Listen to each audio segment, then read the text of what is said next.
आप फोन के जरिए उस तक कभी पहुंच ही नहीं सकते। रातों को मुराद गायब रहता है।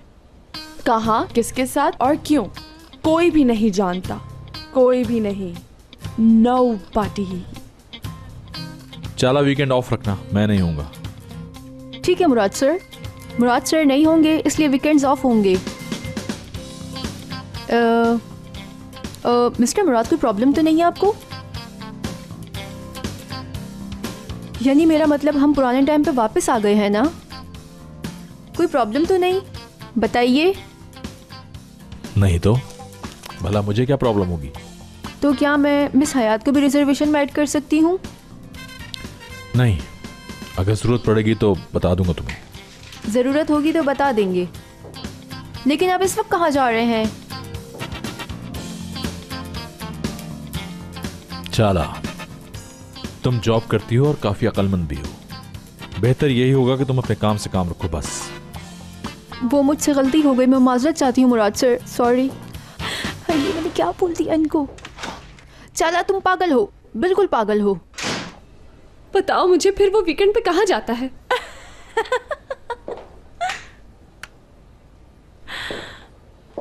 या तो लंदन बेबी या फिर पेरिस।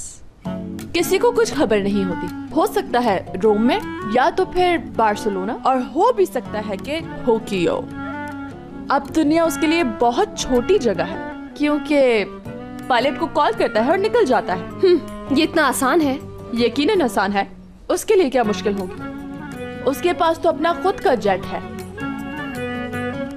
यकीनन तुम्हें दुख नहीं हो रहा होगा। आखिर हम आजाद हैं, वो आजाद, मैं आजाद, तो क्या हुआ? अगर कुछ नहीं हुआ तो ठीक है।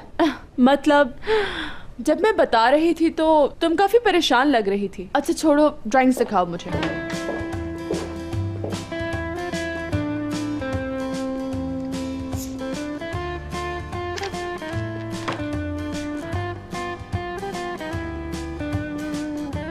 ये क्या है बेबी?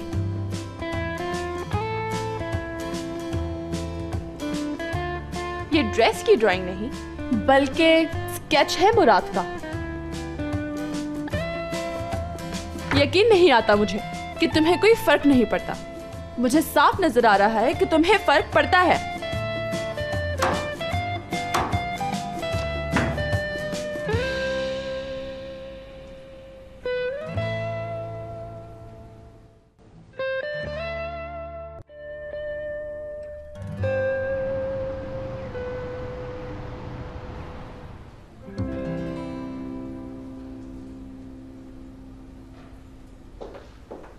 मिस्टर हशमत, अस्सलाम वालेकुम। आई एम सो सॉरी, मुझे जरूरी काम था, मैं थोड़ा लेट हो गया। सबसे पहले तुम एक बात सुन लो। अब तुम मुझे मिस्टर हशमत नहीं बल्कि हशमत दादा कहोगे। हशमत दादा। ठीक है, आइंदा से ऐसा नहीं होगा। जी कहिए। सीधा मैं अपनी बात पर आता हूँ। मैं तुम्हारे पास एक मदद के लिए आया हूँ। मैं जानता हूँ आजकल तुम्हारी और हयात की कुछ बन नहीं रही, लेकिन एक मामले में तुम बहुत जीनियस हो। उस मामले में मुझे तुम्हारी मदद चाहिए। मैं बहुत हैरान हूँ हशमत दादा। मतलब मुझ में इस तरह की कोई भी खूबी नहीं है और आप मुझसे इतने तहम्मुल से बात कर रहे हैं, बिल्कुल ऐसे ही जैसे बाहर लाल बर्फ गिर रही हो। बिल्कुल ठीक कहा, हमें वही करना है। क्या? अभी लाल बर्फ कहा। बस ये बताओ वो बर्फ गिराई कैसी थी? मशीन के जरिए। ऐसी कोई मशीन है क्या? जी हाँ। मुझे कहाँ मिलेगी वो मशीन? मैं ढूंढूंगा आपके लिए। तुम रहने दो, मुझे ही पता बता दो जहाँ मिलती है। आप इस नंबर पर कॉल कर लीजिएगा। दिखाओ, मैं लिख लूं। अरे दादा आप रहने दे, मैं हैंडल कर लूंगा। नहीं नहीं, मैं खुद करूंगा क्योंकि ये मेरा काम है।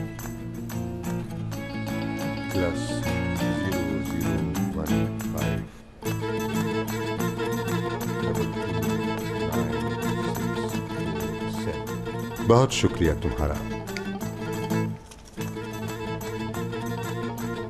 क्या मुझे इजाजत है? ठीक है।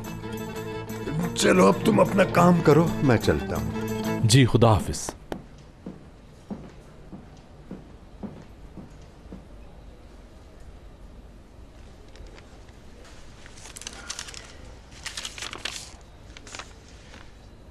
ये काम तो मुझे लाजमी करने हैं मरने से पहले। अज़मी से शादी, जिसके लिए मुझे मुराद भी नहीं रोक सकता। मैं क्यों रोकूंगा, बुजुर्ग है मेरे। दूसरा, उसको साथ रखो जिसको तुम चाहते हो, और डिनर के बाद लंबी वॉक पे निकल जाया करो। दादाजी के प्लान देखिए। मैं अपने आखिरी वक्त के सारे फैसले मुराद को देना चाहता हूं। वो सब संभाल लेगा, यहां तक कि मेरे बाद वो मेरी फैमिली को भी संभाल लेगा। ये सब क्या है? अरे वो मेरा हाथ से लिखा हुआ पर्चा रह गया, यहाँ है वो। ये तो नहीं है। हाँ यही है। मैं आपको ही देने आ रहा था। बहुत शुक्रिया बेटा। कहीं तुमने ये पढ़ा तो नहीं? नहीं, बिल्कुल नहीं पढ़ा मैंने। अच्छा, अब मुझे चलना चाहिए यहाँ से। खुदा हाफिज।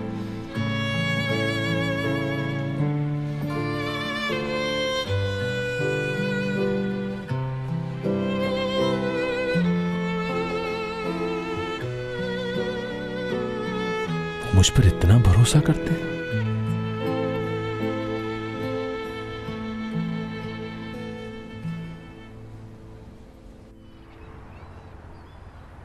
हमने वही किया जो आपने कहा, बस हमें हमारे पैसे दे दें। तुम लोग पागल हो गए हो क्या? एक तो मेरे बेटे पर हमला किया, उस पर मजीद पैसे भी चाहिए तुम लोगों को। शुक्र करो अब तक पुलिस को नहीं बताया मैंने सब कुछ। लेकिन हमारी तो डील हुई थी। डील हुई थी? दोनों अब पुलिस के पास जाकर आराम से डील करना। जो तुम लोगों ने किया है ये उसके लिए कम है। तुम हमें जानती नहीं हो।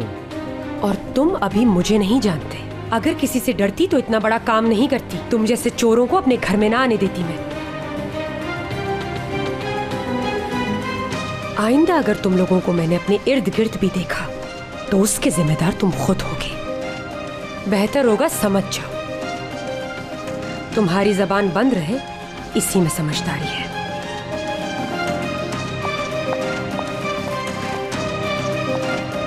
धमकी देकर गई है।